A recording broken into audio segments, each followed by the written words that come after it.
Hello everyone, I'm Professor Geek. Welcome back to the channel. Pardon my talking a little low in this video. You can turn up the volume there, but my daughter's asleep in the other room and I don't want to wake her. But I did want to at least find some time to talk about Book of Fett, a specific problem I see here.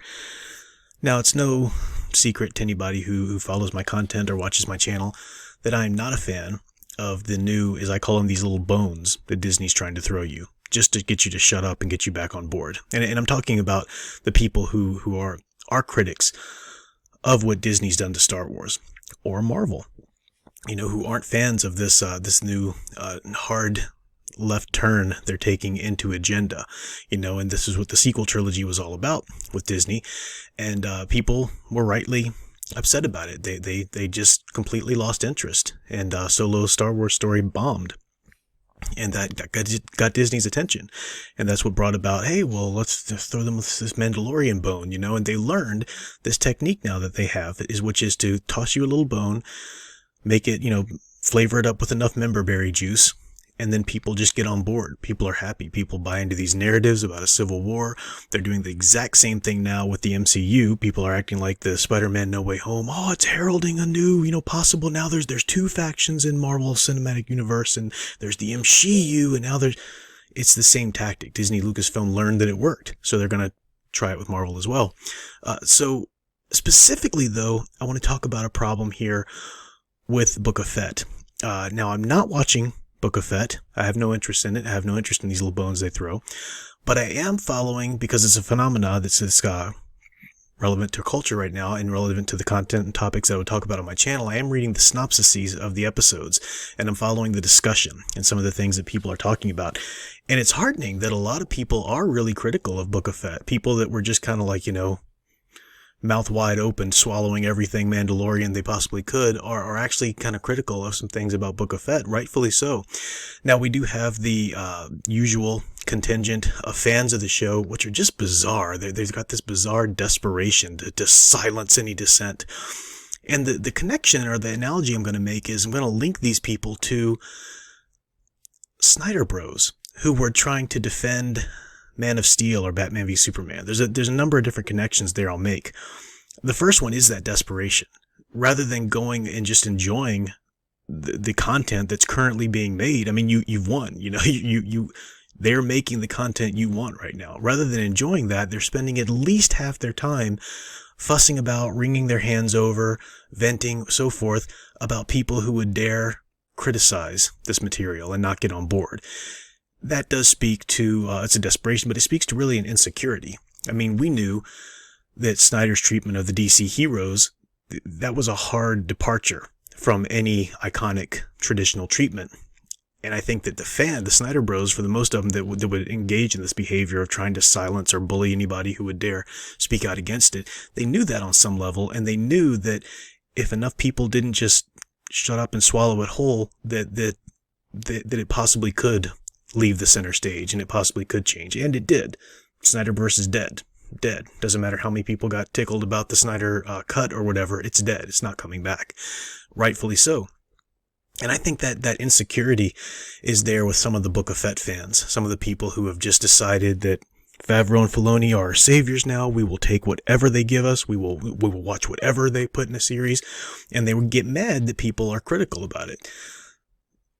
If they weren't insecure, they wouldn't waste their time being mad that people are dissenting. They would just simply go and enjoy the show that's currently being made for them. I mean, they are getting the content. But they deep down, they know that this could change, that there are problems with it, and that people are starting to kind of see that the emperor has no clothes, so to speak. As an analogy I've used before, and develop that in other ways. Specifically, though, I'll finally get to it now. What I want to talk about in terms of the series, Book of Fett's portrayal of Boba Fett, is an archetype issue. The problem here is an archetypal one. Another connection that I see between people who would try to defend Man of Steel, for example, or Batman v Superman, is that they try to come up with all of these defenses. I would say Superman shouldn't be treated that way. Superman would never kill. He would never execute. He would never, and they say, it makes sense, because what else could he do in that situation? And this happened, and because he grew up like this, and he did this. They're trying to provide all of these all of these defenses from the story. When the fact is that it doesn't matter how well the story of Man of Steel might, I don't think it did, but let's just say the story just logically, as it was told, and that logically led up to that moment where he snaps Zod's neck. That doesn't matter. The point is, that's not the story you tell about Superman, because archetypically he is a paragon. He's an aspirational hero. He's not a cathartic motivational hero. He's not one that has to learn and overcome and learn from, horrible moral failings that, okay, I can't do that anymore. No, that's not the type of archetypal hero he is. And people kicked and screamed, well, I think it's much more interesting like that. Okay, fine. You think that kind of hero is more interesting, but that's not the kind of hero that Superman has been since his creation. You're taking an archetype, a hero that exists as a certain archetype, and you're deconstructing him, you're breaking him down, you're trying to remake him into something that you think's more interesting. You can't do that. That's how you break down mythologies.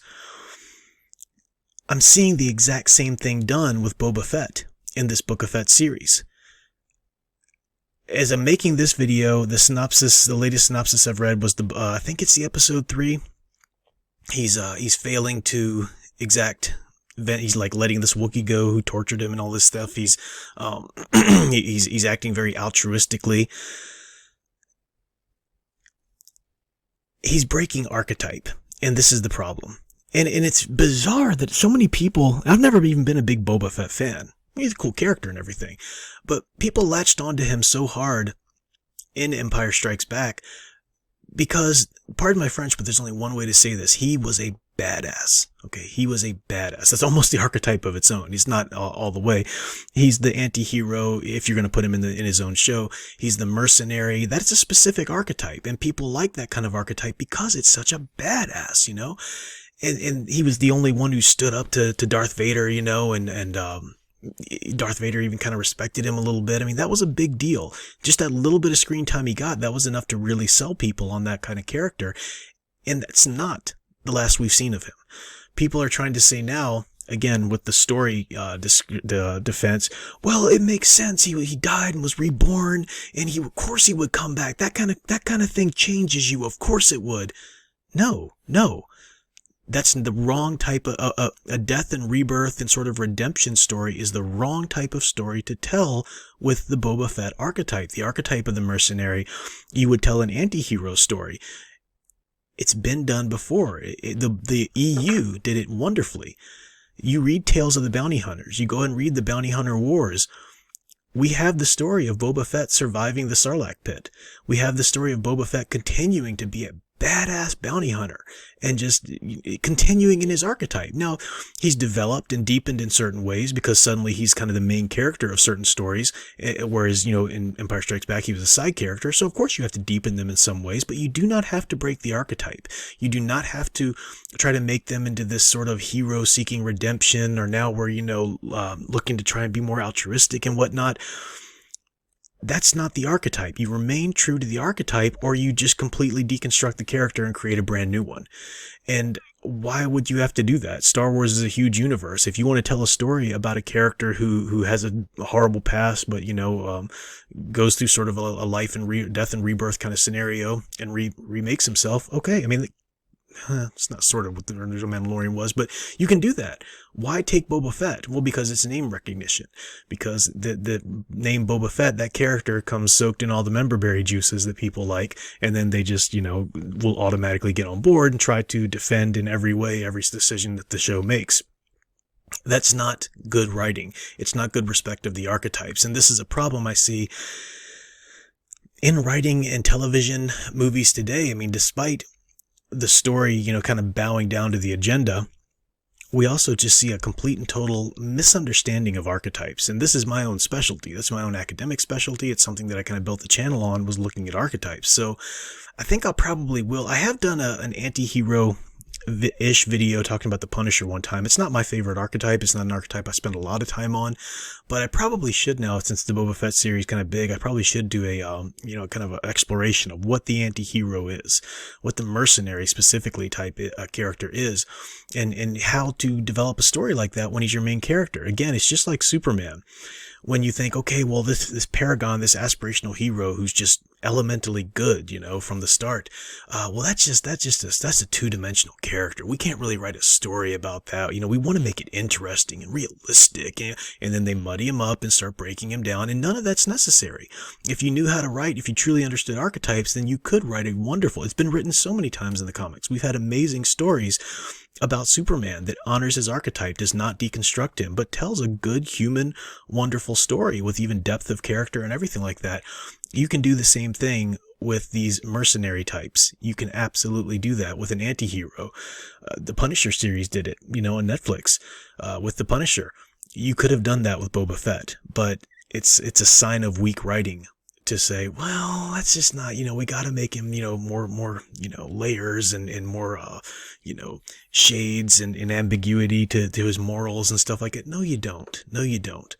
Heaven help somebody when they try and make a Conan the Barbarian series next. It's going to be a mess. People don't understand archetypes anymore, especially writers and Hollywood execs. They don't understand it. And fans, instead of standing up and saying, hey, that's not right, that you're taking away an archetype that does a specific work in our individual psychologies and in our society in general. You're taking away that archetype that should be there doing this work, and instead you are just giving us something that you think is easier to write. You're making all of these characters just kind of look alike. One of the problems with Batman or with Man of Steel is that Superman just becomes Batman. That's Batman's backstory. All the hit points are there, tortured past, roams the world, sad, looking to find himself, etc., etc. And then now you've got Boba Fett, just another Star Wars character looking for redemption, has a horrible past, he's Anakin all of a sudden or something like that, and that's not good writing. And that kind of deconstruction of archetypes is going to just kind of crumble the foundation of a mythology to where it doesn't hold anymore. So all of the fans who are just, well, I just like it. Well, you can just like it all you want, but you're liking the fall of a great and wonderful franchise, a great and wonderful mythology as it was built. So it's a problem. It's a problem, the misunderstanding and mishandling of archetypes in general. I'm seeing it specifically with the Book of Boba Fett, but I'll come back with more examples of this, an exploration of the anti-hero. I'll try and work on that and see if I can get that done. But I've got more to say about Spider-Man No Way Home too, and how people just fell all over themselves because they finally got a tasty treat from the hand of the one that abused them. But we'll talk about that more. Anyway, the book studies will resume. As I said in the previous video, I got busy with a new job and everything. Then I was out of power and internet because of some snowstorms for a while there. So, and then I've got my daughter different days and whatnot. So the book studies had to go on hiatus, but they will return this coming week on Thursday. We're going to continue with the EU book study on this channel. It'll be every other week on this channel, but we will continue through. And once we finish Allegiance by Timothy Zahn, I think it's possible we might go into some Boba Fett stuff, really show what the character's supposed to be and how you can actually write him true to archetype and continue his story and make him the lead character without all this nonsense of like moral ambiguities and redemption and all this silliness, to say nothing of the skill-colored Vespa speeders. Don't get me started. That's another topic. But that's all for now. And the people who just say, how dare you, I loved it. Why are you wasting your time screaming about that? Go enjoy it. If you weren't so insecure or desperate, you wouldn't have to be fighting and shouting down everybody who dares dissent, because it wouldn't matter, But it's a weird time we're living in. That's all. Whoops. That's all for now. Thanks for watching, and I'll be back later. Until next time, keep continuing to delve deeper into the true treatments of the archetypal heroes you know and love.